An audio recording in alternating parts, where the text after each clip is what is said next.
Assalamualaikum warahmatullahi wabarakatuh. Semoga kita semua selalu dalam keadaan sehat dan semangat dimanapun kita berada. Perkenalkan, nama saya Putri Mauliza SEMM. Saya adalah salah satu dosen pada program studi manajemen Fakultas Ekonomi Universitas Rami Mekah, Kota Banda Aceh.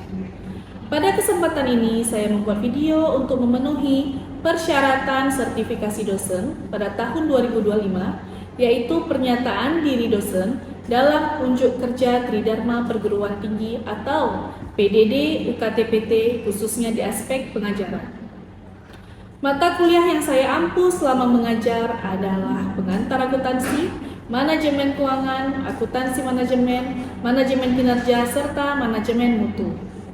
Di sini saya akan menjelaskan terkait mata kuliah yang saya ampu adalah manajemen keuangan. Mata kuliah manajemen keuangan dengan bobot 3 SKS. Saya akan mendeskripsikan tentang mata kuliah manajemen keuangan, di mana memberikan konsep pemahaman awal kepada mahasiswa tentang konsep manajemen keuangan, lingkungan bisnis, nilai waktu dari uang atau time value of money, analisis laporan keuangan dan risiko di dalam sebuah perusahaan. Adapun beberapa buku referensi yang saya gunakan pada mata kuliah ini adalah Brigham dan Houston, Dasar-Dasar Manajemen Keuangan. Nah, dalam capaian pembelajaran dari mata kuliah manajemen keuangan ini adalah diharapkan mahasiswa mampu memahami konsep tentang manajemen keuangan, mampu menguasai konsep nilai waktu dari uang, bisnis dan lingkungannya, rasio keuangan, manajemen modal kerja, manajemen persediaan, manajemen kas, manajemen piutang, dan capital budgeting. Sehingga dari capaian ini mahasiswa mampu menganalisis konsep secara teoritis, baik lisan maupun tulisan di bidang ekonomi. Metode yang digunakan dalam perkuliahan ini adalah ceramah, presentasi, diskusi, dan evaluasi atau DIA, Delivery, Interaction, and Assessment. Sistem penilaian pada mata kuliah ini dengan bobot 10% kehadiran, 20% tugas, kuis 30%, dan UTS dan UAS 40%. Pada tahun 2024, alhamdulillah saya menjadi salah satu anggota tim pemenang hibah penelitian dasar fundamental Kementerian Pendidikan, Kebudayaan, Riset, dan Teknologi dengan judul penelitian Konsep Pemberdayaan Perempuan Pedagang Kaki Lima di Pasar Induk Al-Mahirah dan Lambaru, Provinsi Aceh dalam meningkatkan pendapatan keluarga. Dan pada tahun 2025 ini, alhamdulillah saya kembali menang hibah penelitian dosen pemula Kementerian Pendidikan Tinggi, Sains, dan Teknologi sebagai anggota dengan judul penelitian Pemanfaatan Digital Marketing dalam memperluas jaringan pemasaran usaha wisata daerah terpencil di Pulau Aceh. Pembelajaran mata kuliah manajemen keuangan yang saya ampu. Terima kasih. Assalamualaikum warahmatullahi wabarakatuh. Waalaikumsalam warahmatullahi wabarakatuh. Apa kabar adik-adik ini semua? Sehat ya? Ya. Nah, hari ini kita masuk ke mata kuliah manajemen keuangan. Ya, manajemen keuangan, pertemuan ke-3. Nah, tapi sebelum kita memulai pembelajaran hari ini, baiknya kita berdoa dulu, ya. Nah, berdoa kita mulai.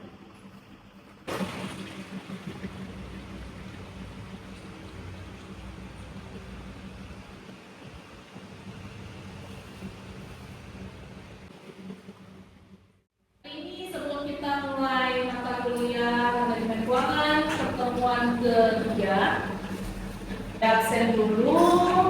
Dara Nabila, Desyan Sakina, Izan Tajirul, Khairul Akmal, Naila Zafira, Susi Elida, Feli Ramadhani, Yulia Dewana, Maulana Fikri, Saidil Muhaimin, Wilov Ambia, Dinda Tursina, Siti Mafira, Muhammad Zian, Mukimuddin, Saskia, Nurul Zaki. Ada dulu. Oke, alhamdulillah semuanya ada pada hari ini.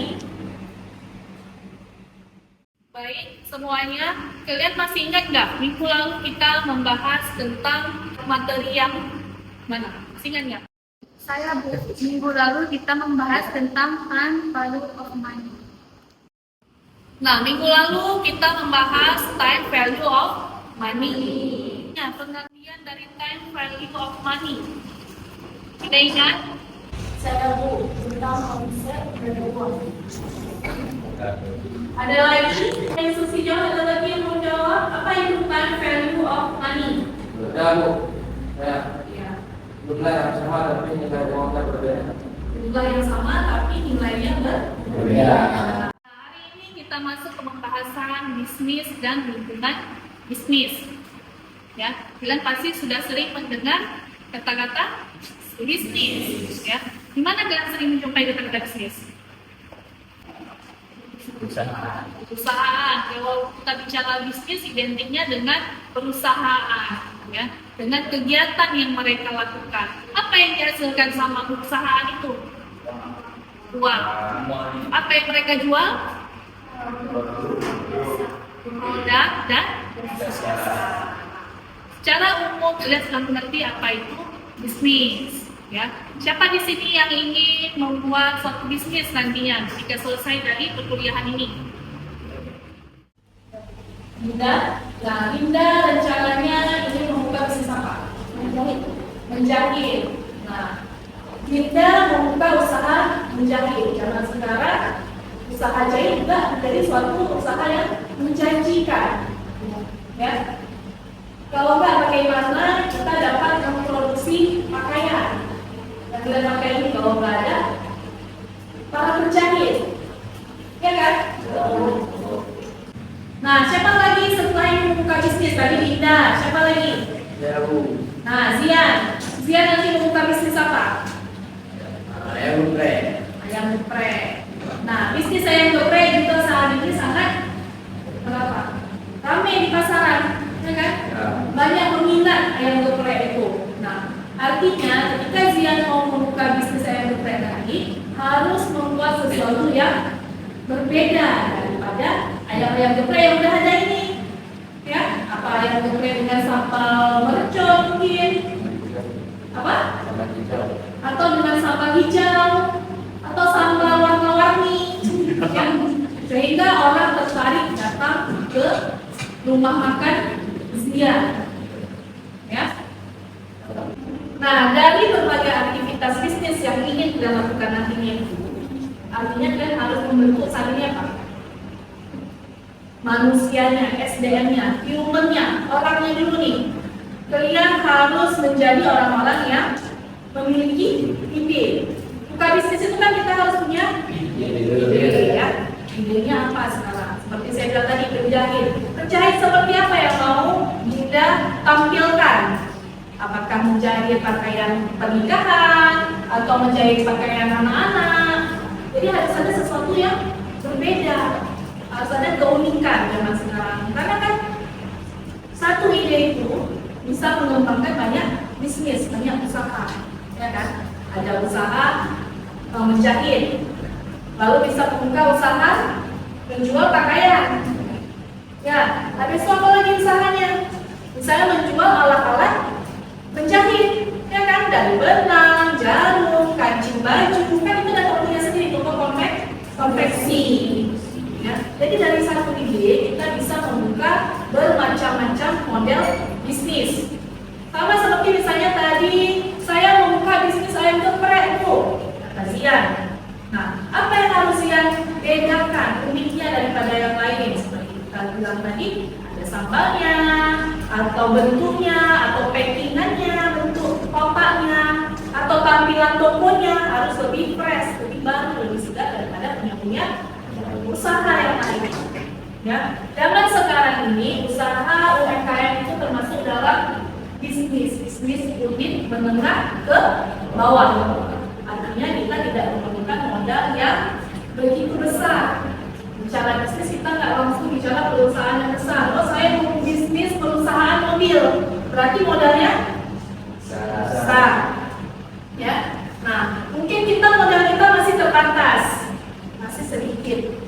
banyak cara kita mencari modal, penambah modal misalnya.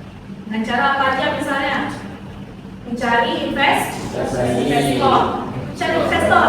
Bentuk usahanya itu bentuk jaminannya atau bantuannya, investasinya itulah dia investasi. Ya, misalnya investornya siapa namanya?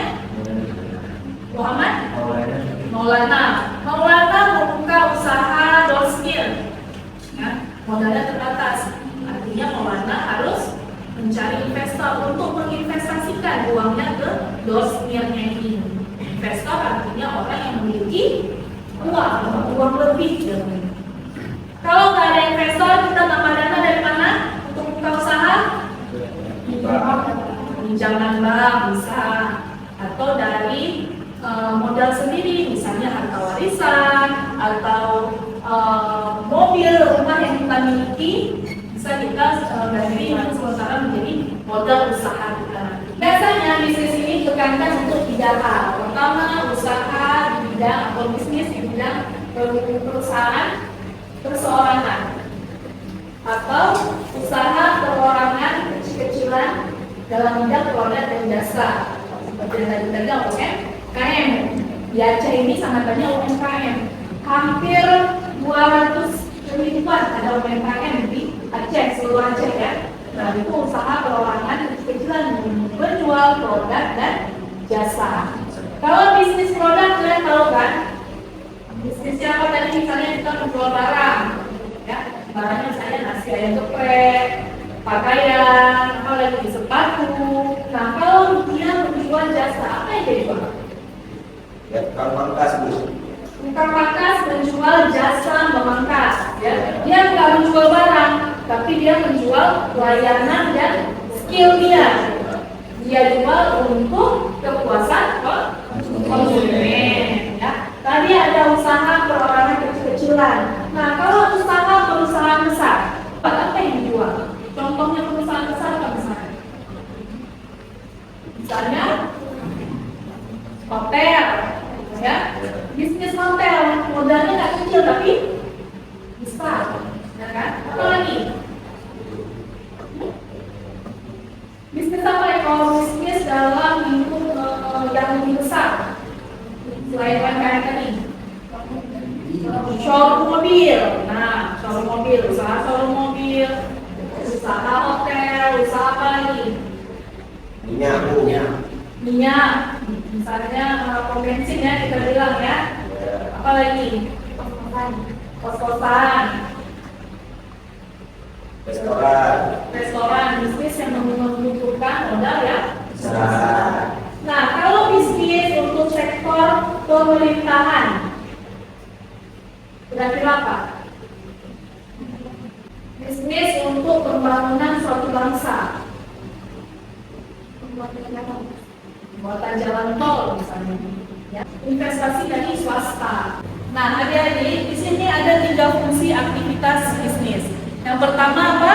Memperoleh bahan baku. Bagaimana aktivitas bisnis ini memperoleh bahan baku, lalu mengolah bahan baku menjadi produk. Setelah itu kita distribusi produk ke konsumen. Ya. Selanjutnya ada kegiatan distribusi, salah satunya melalui perusahaan lain, misalnya perusahaan distributor. Nah, misalnya kita membuat bahan baku untuk membuat produk mobil misalnya. Bahan bakunya apa? Bisa jadi spare part-nya, ban, apa lagi? Kaca, spion dari mobil tersebut. Lalu mengolah bahan baku tersebut menjadi sebuah produk, menjadi sebuah mobil. Nah, setelah itu bagaimana mobil itu didistribusikan ke showroom-showroom mobil di seluruh dunia, global. Nah, jadi ketika membuat suatu produk itu harus benar-benar memikirkan mulai dari bahan baku, apalagi bagaimana cara memproduksinya menjadi bahan jadi dan pada akhirnya kita mendistribusikan ke konsumen. Nah, kegiatan distribusi itu ada misalnya distributor, agen, ekspedisi, toko, dan asuransi. Misalnya seperti adik-adik sekalian, ketika ingin membeli suatu barang, nggak lagi harus pergi ke pasar. Kalau sekarang kita bisa menggunakan teknologi dalam berbisnis, misalnya menggunakan media membeli barang pada supplier. Nah, pada agen nanti akan langsung datang ke rumah. Lalu bisa dilakukan langsung oleh produsen kepada konsumen dengan cara distribusi direct selling seperti CNI atau Tupperware.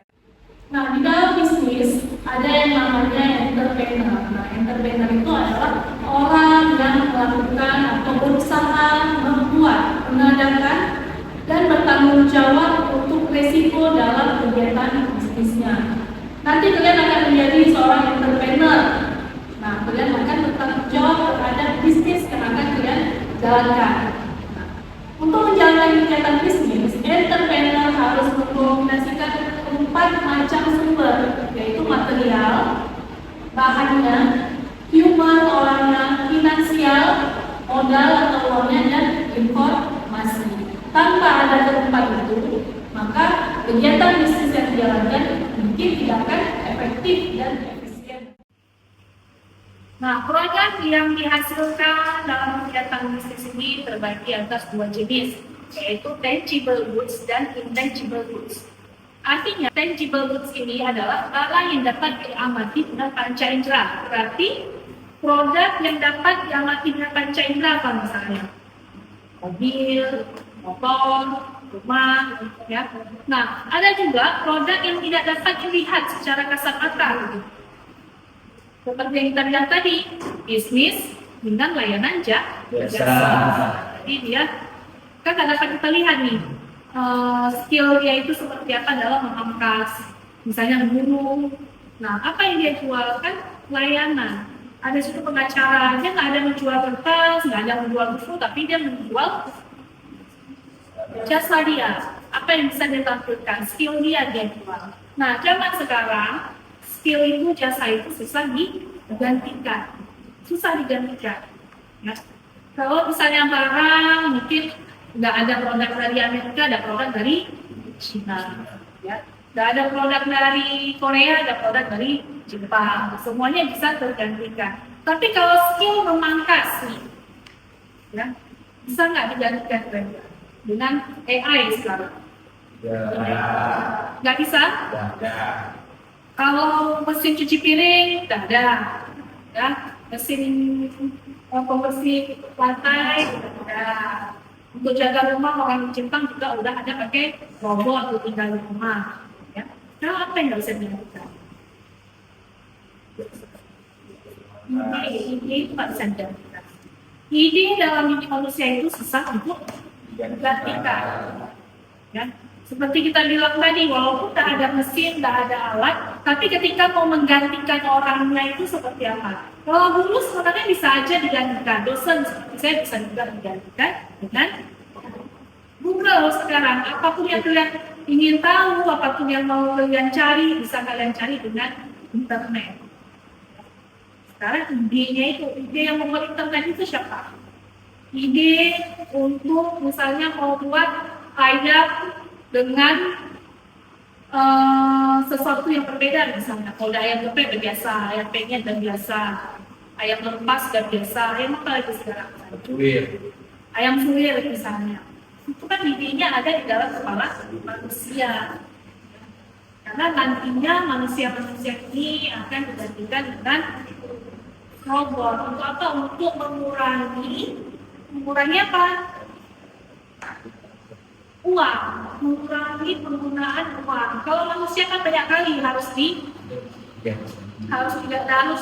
cover dari gaji, biaya kesehatan, biaya tunjangan ini, tunjangan itu, dan pada akhirnya akan merugikan perusahaan sebenarnya. Kan manusia ini pada akhirnya akan tergantikan oleh robot, oleh mesin. Ya, jadi adik-adik ini harus cakap dalam update skillnya. Nah, tadi kita udah bicara tentang definisi dari bisnis, ya. Secara umum bisnis itu seperti apa, sudah kita bicarakan. Nah, sekarang apa tujuan organisasi bisnis?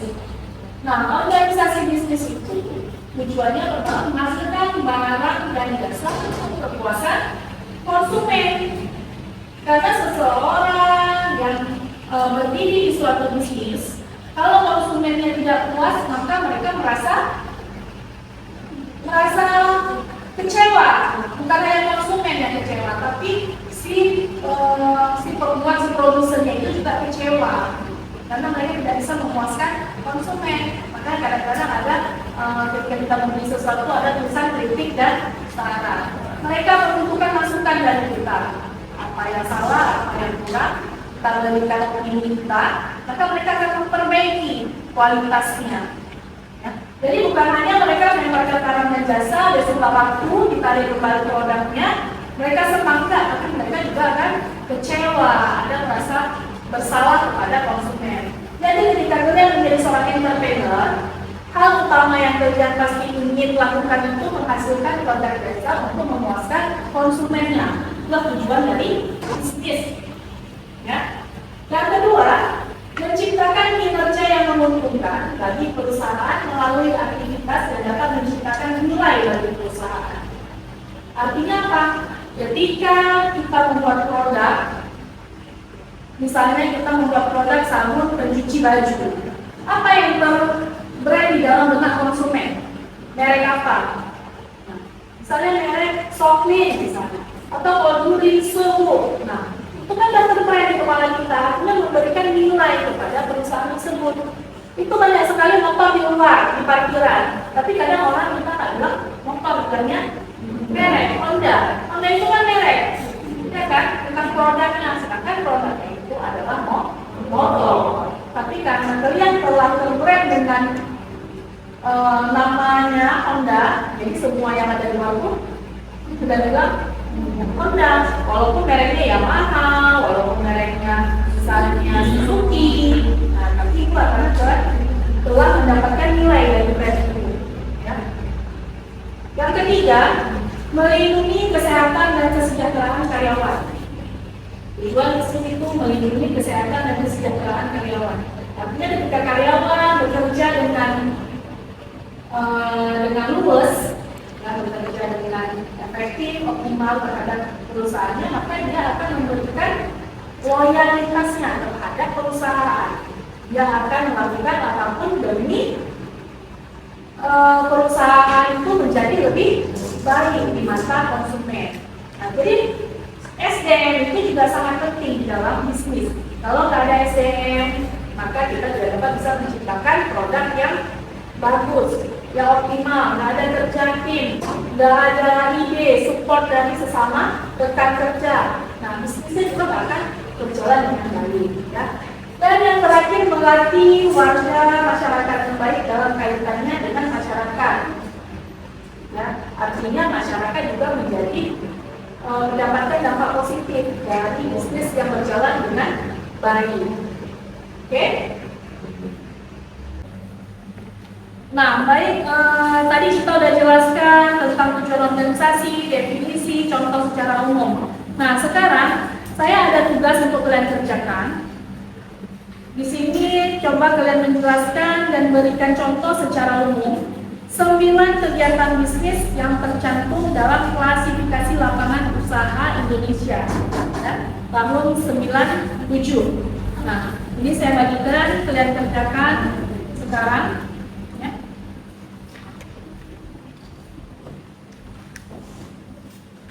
Kerjakan individu,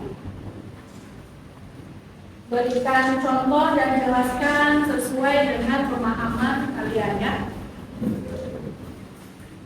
Kalau ada yang tidak jelas, silakan ditanyakan.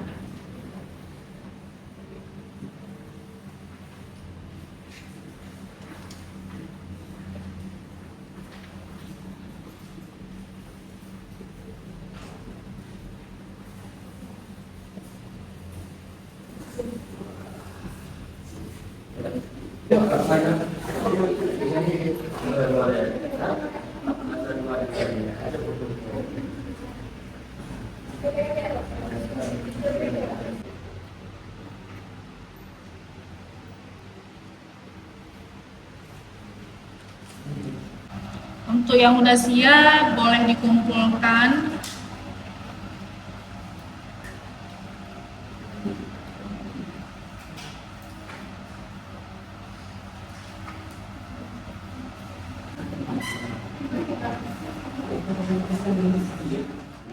Baik adik-adik, sudah selesai waktunya semua untuk mengerjakan kuis hari ini. Nilainya nanti akan saya tambahkan untuk ketika midterm nanti, ujian tengah semester dan ujian akhir semester. Ya.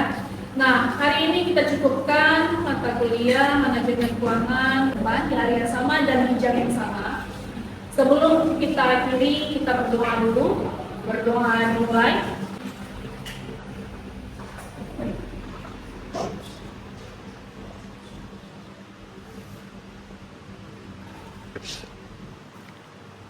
Oke, baik. Nah, untuk hari ini saya ucapkan terima kasih banyak atas partisipasi adik-adik telah datang. Lebih dan kurang saya minta maaf. Assalamualaikum warahmatullahi wabarakatuh. Waalaikumsalam.